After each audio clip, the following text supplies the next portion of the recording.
منصور دوانقی نے رات کا وقت تھا، امام جعفر صادق کے گھر کو آگ لگوا دی.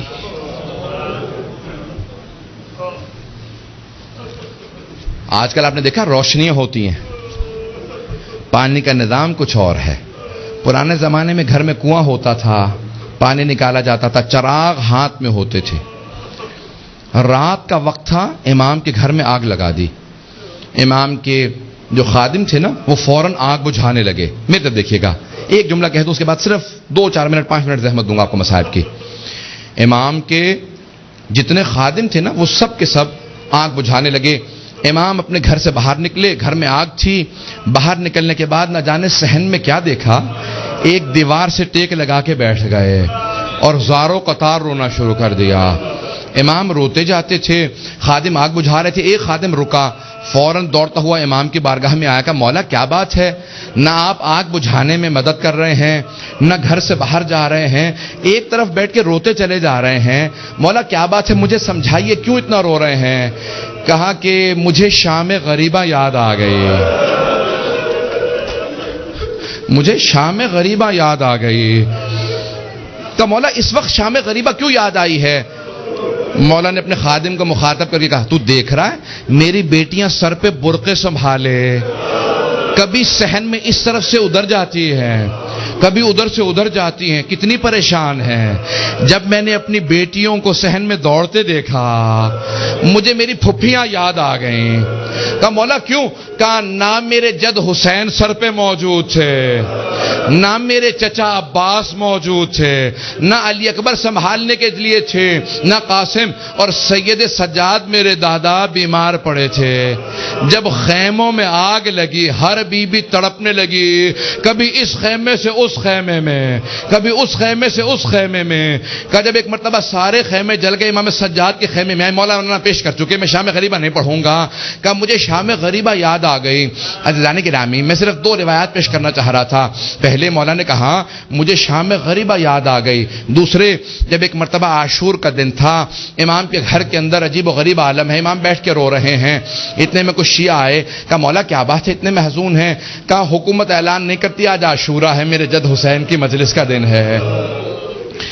وہ جو شیعہ آئے تھے ان میں سے ایک نے کہا کہ مولا آپ کو مجلس کریں گے؟ امام نے کہا ہاں. کہا تمہارے بابا مرثیہ کہہ دیا کرتے تھے، اشعار کہتے تھے، تم بھی شعر کہتے ہو؟ کہا ہاں مولا. کہا میرے جد حسین کی شان میں کوئی شعر کہا ہے؟ کہا جی مولا. کہا ذرا کچھ مصائب کے اشعار سنا دو. آپ بھی دوڑے پڑتے ہیں نا. امام نے کہا ہاں ذرا کوئی مصائب کا بند سنا دے. کھڑا ہوا پڑھنا چاہتا تھا، امام نے کہا رک جا، ابھی نہ پڑھنا. ایک مرتبہ ایک امام نے خادم سے کہا ذرا یہاں پردہ کھینچ دے. پردہ کھینچا گیا. امام نے خادمہ کو آواز دی ذرا میری ماں سے کہنا مجلس میں آ جائے. امام کی والدہ کا نام جانتے ہیں نا سب، حضرت ام فروا. سب جانتے تھے امام کی والدہ حضرت ام فروا ہے. امام نے خادمہ کو آواز، میری ماں سے کہہ دے میرے جد کی مجلس ہو رہی ہے، مجلس میں آ جائیں. میری بیٹیوں کو آواز دے دو، میری بہنوں کو بلا دو. سب پردے کے پیچھے آ کے بیٹھ گئے. امام نے کہا اب مصائب شروع کر دے. اس نے مصائب پڑھنا شروع کیا. جب مصائب پڑھ رہا تھا، روایت کے الفاظ میں نے خود پڑھی ہے، مستند روایت ہے، بڑے بڑے علماء فقہا سے سنی ہے. مصائب پڑھتے پڑھتے ایک مرتبہ اس نے آواز سنی کہ امام کی والدہ کے بین کی آواز آ رہی ہے.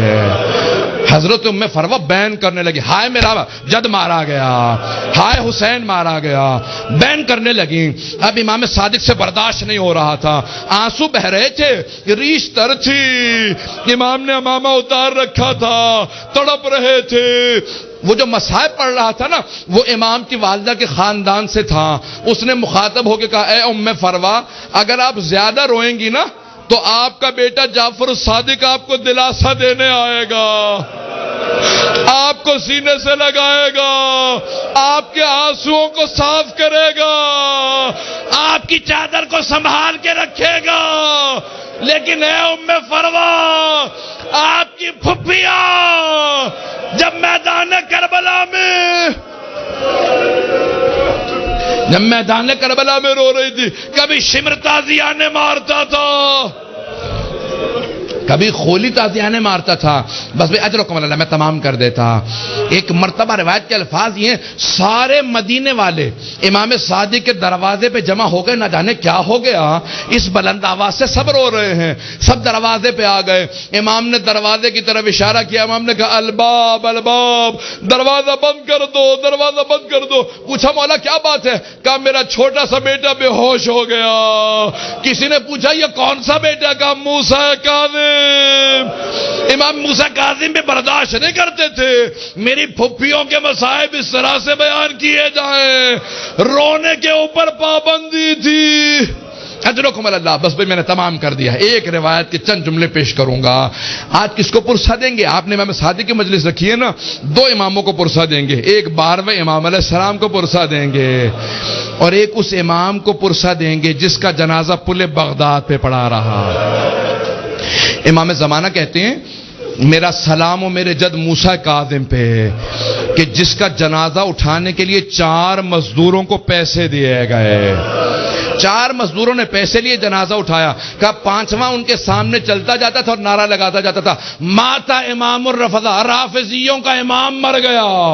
کہا جب پل بغداد میں دھوپ میں لاشا پڑا تھا، امام رضا پہنچے، کہا ہٹ جاؤ میرے غریب بابا کے لاشے پہ، میں مدینے سے آیا ہوں۔ آج ذرا مل کے کہیں گے اے مولا آپ کو پرسہ دینے آئے، کس کا؟ صادق آل محمد آپ کے بابا کا۔ پیش کروں؟ آخری جملے سن لیجئے بس بھئی۔ منصور دوانقی ملعون نے امام کو زہر بھجوایا۔ کیسے دلوایا؟ جب ایک مرتبہ سادات حسنی کو گرفتار کرنے لگے، 60 سے زیادہ ایک مرتبہ سادات کو گرفتار کیا، امام کے کان میں آواز پڑی، محلہ بنی ہاشم اکٹھے تھا نا، سارے بنی ہاشم اکٹھے رہتے تھے، امام کے کانوں میں آواز گئی، کہا ارے ان سادات حسنی پہ اتنے پہلے ظلم ہو چکے ہیں، دوبارہ انہیں قید کیوں کیا جا رہا ہے؟ امام اپنے گھر سے باہر نکلے، سر پہ امامہ نہیں تھا، پاؤں میں نالین نہیں تھے، بڑی تیزی سے آگے بڑھتے ہوئے امام نے روکنا شروع کیا، کہا رک جاؤ۔ سب کے ہاتھوں میں زنجیریں تھی، پاؤں میں بیڑیاں، بنی عباس کی فوج تھی، سب کو دستگیر کر کے گرفتار کر کے لے جا رہی تھی۔ امام نے کہا رک جاؤ، امام حسن مجتبیٰ کی نسل پہ بڑے ظلم ہوئے ہیں۔ ایک مرتبہ کسی ملعون نے ایک تازیانہ اٹھایا، تازیانہ اٹھانا تھا، امام کی پشت پہ تازیانہ مارا، امام کا کرتا چاک کیا اور دوبارہ 2-3 تازیانے مارے، امام زمین پہ آئے۔ اس وقت امام بزرگ تھے، بس میں اس سے زیادہ نہیں پڑھ سکتا۔ امام نے پلٹ کے ایک مرتبہ ایک جملہ کہا کہ ہم نہیں چاہتے ہمارے جد کے حرم میں خون بہایا جائے، اس لیے ہم اپنے شیعوں کو جنگ کی اجازت نہیں دیتے، تم اس بات کا ناجائز فائدہ اٹھاتے ہو۔ ایک مرتبہ کسی نے کسی تازیانے کے اندر زہر ملایا، بس امام کا جو زخم تھا اسی زخم کے اوپر تازیانہ لگا۔ امام نے آواز دی مجھے میرے گھر واپس لے جاؤ۔ ایک مرتبہ سارے بیٹوں نے اٹھایا، امام کو گھر لے گئے۔ اب میرے طرف دیکھیے گا، میں آخری جملہ پیش کر رہا ہوں، میں نے مصائب تمام کر دیا۔ مولا آپ کے بیٹے آپ کو اٹھا کے گھر لے آئے۔ ایک بیٹا بار بار رخسار پہ رخسار کو رکھتا تھا، بار بار کہتا تھا میرے بابا کو پانی پلا دو ذرا، مولا کربلا میں آ کے دیکھے۔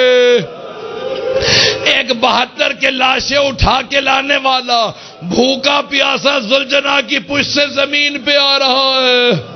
الا لعنۃ اللہ علی القوم الظالمین وسیعلم الذین ظلموا ای منقلب ینقلبون۔ بس بھی وقت نہیں تھا کہ میں تفصیل سے پیش کرتا، ہاتھوں کو بلند کریں گے، 2 جملے دعا کے پیش کروں گا۔ پروردگارا، واسطہ امام جعفر الصادق کے اس تابوت کا بڑی تعظیم سے اٹھایا گیا، ہزاروں کا مجمع تھا، سب کاندھا دینا چاہتے تھے، ہاتھوں پہ تابوت چل رہا تھا کہ ایک مرتبہ جنت البقیع تک پہنچا۔ امام موسیٰ کاظم علیہ السلام نے بڑی تعظیم سے شان و شوکت سے کہا ہٹ جاؤ، میرے دادا کے پہلو میں میرے بابا کی قبر کو تیار کرنا۔ بڑی تعظیم سے قبر مطہر میں اتارا گیا۔ میرا دل کہتا ہے کہ امام صادق بہت رو کے کہتے ہوں گے اے میرے بیٹے موسیٰ کاظم، آج بڑی تعظیم سے مجھے تو دفنا دیا، لیکن میری نگاہوں میں آج بھی میرے جد حسین کا لاشا ہے کہ میرے دادا سید سجاد لاشے کے ٹکڑوں کو کیسے جمع کر رہے تھے۔ پروردگارہ، سید الشہداء کی عظمتوں کا واسطہ، امام صادق کی عظمتوں کا واسطہ، دنیا میں امام زمانہ کا ظہور میں تعجیل فرما، ظلم کا خاتمہ فرما، داعش کو طالبان کو غارت فرما، آل سعود کو آل یہود کو غارت فرما، مومنین کی حفاظت فرما۔ ربنا تقبل منا انک انت السمیع العلیم بحق محمد وآلہ الطیبین الطاہرین المعصومین۔ ماتم حسین۔